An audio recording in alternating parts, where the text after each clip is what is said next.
ఊరుకోమ్మా, ఏడవ. తలవని తలంపుగా చిత్రమైన సంఘటనలు జరుగుతూ ఉంటాయి. అంత మాత్రం చేత మనం అధైర్యపడకూడదు.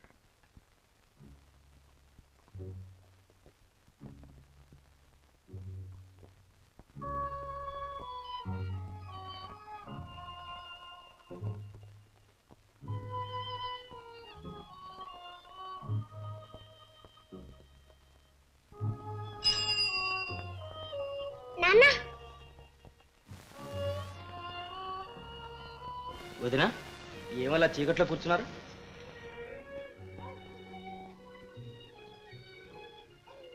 దీపమైనా పెట్టలేదే?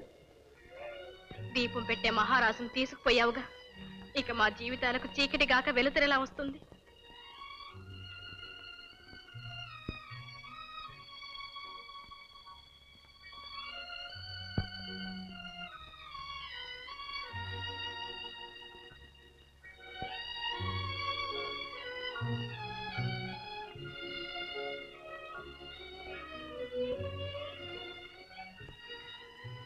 రాధా, రాధా, రాధా, మాట్లాడవా? నీకు కూడా నా మీద కోపమేనా? రాధా, రాధా, మా నాన్న దొంగ. ఎవరన్నారమ్మా అలాగా? వీధిలోకి వెళ్తే పిల్లలందరూ చేరి మీ నాన్న దొంగ దొంగ అని ఆలోచిస్తున్నారు. ఎవరు ఎన్ని అల్లర్లు చేసినా మీ నాన్న దొంగ కాదమ్మా. మరైతే నువ్వు పోలీసులు వచ్చి మా నాన్నను ఎందుకు పట్టుకెళ్ళిపోయారు? అది తర్వాత చెప్తాను కానీ నువ్వు బువ్వ తిన్నావమ్మా? ఇంతసేపు అమ్మ రాణి ఏడుస్తూ కూర్చున్నారు, వంట వండలేదు. రాణి కూడా వచ్చిందా? సరే పద, అమ్మతో చెప్పి నేను వంట చేయిస్తాను.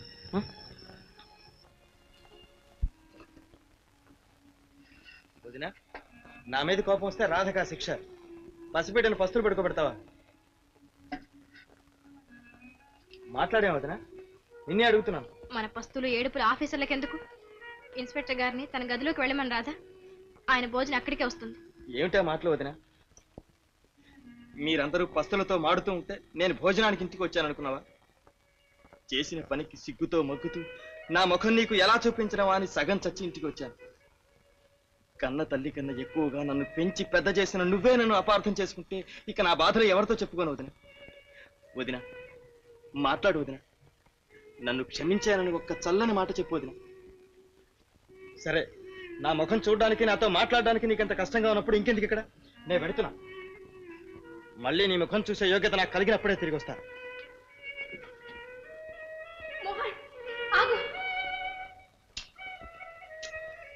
నువ్వెక్కడికి వెళ్ళటానికి వీల్లేదు. పద లోపలికి భోంచేద్దు గాని. ఇక నా బ్రతుకి భోజనం ఒక్కటే తక్కువైంది. నా పాపిష్టి ముఖం చూపించి మిమ్మల్ని బాధ పెట్టదలుచుకోలేదు. నన్ను పోనీ వదినా. సరే, ఏ చేతులతో ఆయన్ని జైలుకి పంపించి మా బ్రతుకులేని బ్రద్దలు కొట్టావు, ఆ చేతులతోనే మా ముగ్గురు గొంతులు పిసికి చంపేసి వెళ్ళిపో. అప్పుడు మా బాధలన్నీ ఒక్కసారి విరగడైపోతాయి. వదినా, వదినా, నన్ను ఇంత మాట్లాడడానికైనా ఇంతకాలం పెంచి ఇంత వాణి చేశావు. చిన్నప్పుడే నన్ను దూరం చేసి ఉంటే మీకు ఇన్ని బాధలు ఉండేవి కావు. మీరందరూ పస్తులుండి కూడా నాకు చదువు చెప్పించారు. ఎన్ని జన్మలెత్తినా మీ రుణం తీర్చుకోగలనా వదిన? వదిన, మాట్లాడవేం వదిన? నిర్దాక్షిణ్యమైన ఈ పోలీసు ఉద్యోగానికి నన్ను ప్రోత్సహించింది ఎవరు? మీరు. విధి లేక నా డ్యూటీ నేను నిర్వర్తించాల్సి వచ్చింది. ఈ అగ్ని పరీక్షలో నా మనసు ఎంతగా క్షోభించిపోయిందో ఆ భగవంతుడికే తెలియాలి.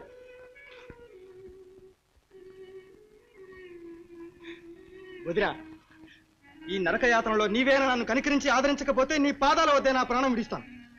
వద్దు నాయన, వద్దు. ఇంతకు ఇదంతా మన కర్మ. కర్మ కాదు వదినా, ఇదంతా ఏదో కుట్ర.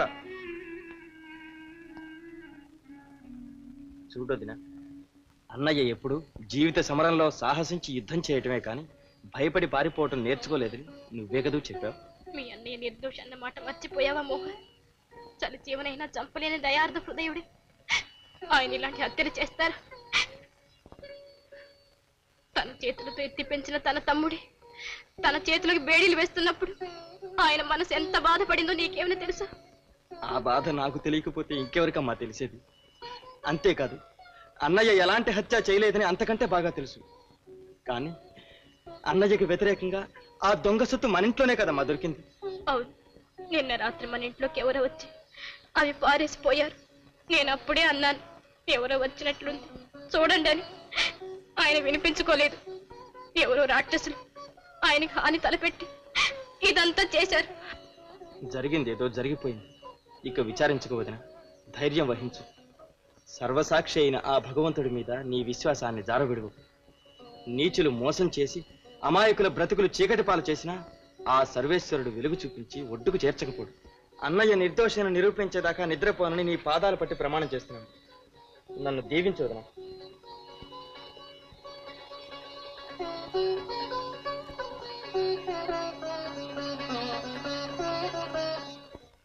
ఎక్కడి నుంచి ఇంత అర్ధరాత్రిస్తున్నావు? రాణి ఎక్కడికి వెళ్ళిందో నీకేమైనా తెలుసా? రాణియా? నిన్నే అడుగుతున్నది. రాణి ఇంట్లో కనిపించడం లేదు. కనిపించడం లేదు?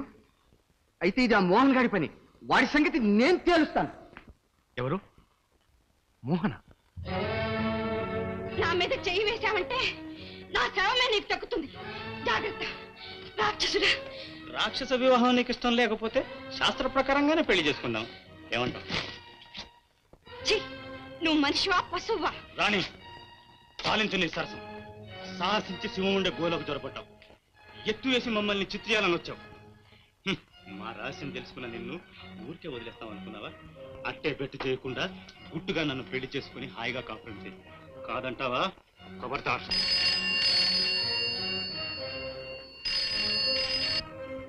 హలో, నువ్వా బాయ్? ఆ మోహన్ గారి సంగతి ఏమైనా తెలిసిందే? మోహన్ గాడేనా? సందు చూసుకొని మీ రాణిని ఎక్కడికో తీసుకు పారిపోయాడు. రాణిని తీసుకు పారిపోయాడా? నేను అన్నంతా జరిగింది చూసారా? పెళ్లి కాటంగా జరిగిందన్న కోపంతో ఆ మోహన్ గారే రాణిని తీసుకు పారిపోయాడు. ఇదంతా మీరిచ్చిన లోకువే. నీకిదంతా ఎలా తెలిసింది? ఫోన్లో మాట్లాడి తెలుసుకున్నాను. ఫోన్లోనా? ఎవరితో మాట్లాడావు? నీకిదంతా ఎవరు చెప్పారు? నిన్నే అడుగుతున్నది. ఎవరైతే మీకు ఎందుకండి? ఒక మిత్రుడు చెప్పాడు.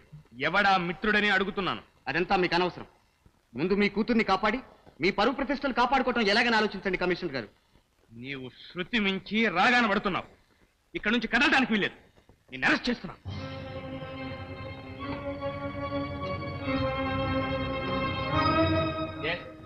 ఇన్స్పెక్టర్, వెంటనే నలుగురు పోలీసులతో బయలుదేరా. అవును, బంగాళ. కుమార్, కుమార్, ఆగు! కుమార్!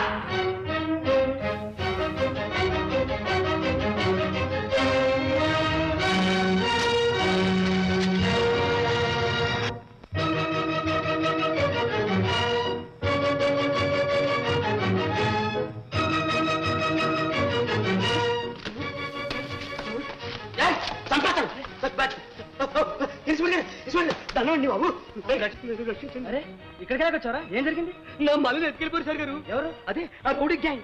ఏ రౌడీ గ్యాంగ్? ఆ వాళ్ళ ట్రైన్ లో సేటుని చంపేసి డబ్బెత్తుకెళ్ళిపోరే వాళ్ళే వీళ్ళే. నీకేం తెలుసు? అదేం సార్ గారు, మన తెలివితేటలన్నీ చేతి వేళలోనే ఉన్నాయి. ఈ వేళతో ఎన్నో సూట్లు, ఎన్నో కోట్లు, ఎన్నో పంటలు, ఎన్నో పెద్ద పెద్ద పాకెట్స్ కత్తిరించాను.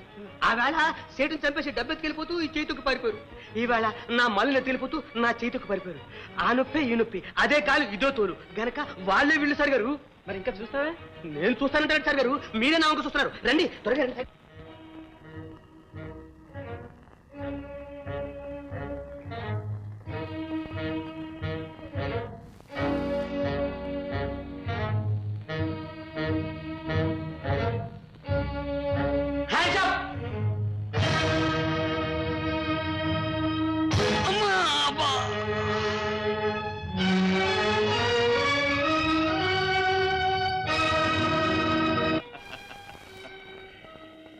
రాణి, నువ్వు నా రాణివయ్యావంటే నిన్ను మహారాణిని చేస్తాను. హాయ్ హాయ్, అలా బెట్టు చేయడంలోనే ఉంది ఆడదాని అందమంట.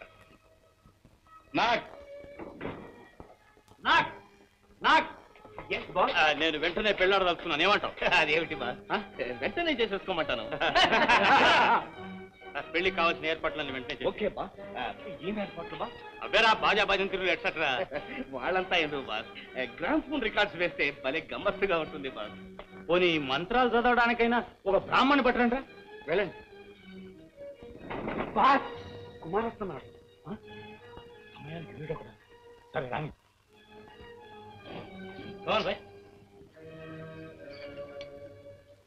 మా నాన్నగారికి నాకు పెద్ద గొడవ జరిగింది. మనస్వరాలు వచ్చేసింది. అయితే నీతో మాకు అవసరం తీరిపోయిందనమాట. ఏమన్నావు? ఏం లేదు, ఇప్పుడే వస్తాను, ఇక్కడే ఉండు.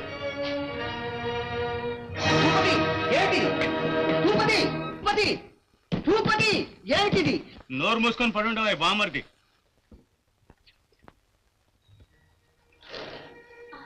మీరా బాబు, ఇంత అర్ధరాత్రి వేళ వచ్చారే? రండి, కూర్చోండి బాబు.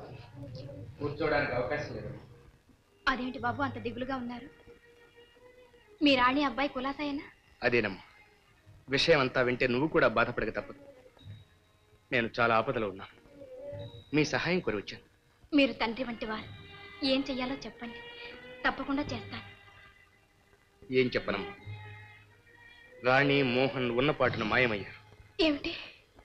అవునమ్మా, మోహనే రాణిని ఎక్కడికో తీసుకువెళ్ళాడని పుకార్లు కూడా బయలుదేరాయి. మోహన, భగవంతుడా, మళ్ళీ ఏమిటి పరీక్ష? నేను ఇది నమ్మలేదు, కానీ వాళ్ళిద్దరూ దుర్మార్గుల చేతుల్లో చిక్కుపడ్డారన్న అనుమానం. ఏమైపోయారు, ఏ ఆపదలో చిక్కుపడ్డారో నన్ను తలడిల్లిపోతున్నాను. అయ్యో, ఇప్పుడు నన్ను ఏం చేయమన్నారో చెప్పండి బాబు. ఆ వివరాలన్నీ మీకు దారిలో చెప్తాను. కారు బయట ఉంది, మనం ఒక్క నిమిషం కూడా వ్యర్థం చేయకూడదు. రామ్మా, త్వరగా. పదండి బాబు.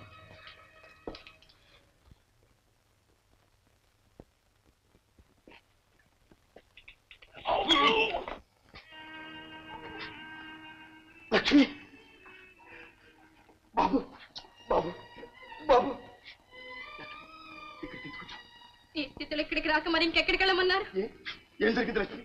మోహన్ పెద్ద ఆపదలో చిక్కుకున్నాడండి. ఆపద?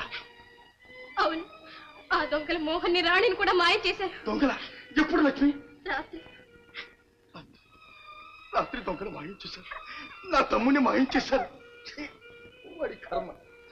వాళ్ళు మహా దుర్మార్గులని, వాళ్ళ జోలికి ఎడవద్దని నెత్తి గుర్తుకు చెప్పారు. నా మాట వింటేనా వాడు? ఎలా వింటాడు?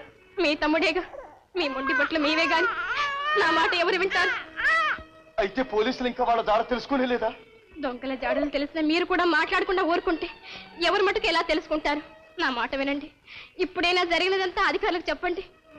ఆ బస్సు వాళ్ళని కాపాడే అవకాశం పోలీసులకు కలిగించండి. నా మాట వినండి. నీకు తెలియదు లక్ష్మి, ఆ నీచులతో చెలగాటలాడితే నీకు, నీ బిడ్డలకు చావు తప్పదు లక్ష్మి, చావు తప్పదు. పుట్టిన వాళ్ళకి ఎప్పటికైనా చావు తప్పదు.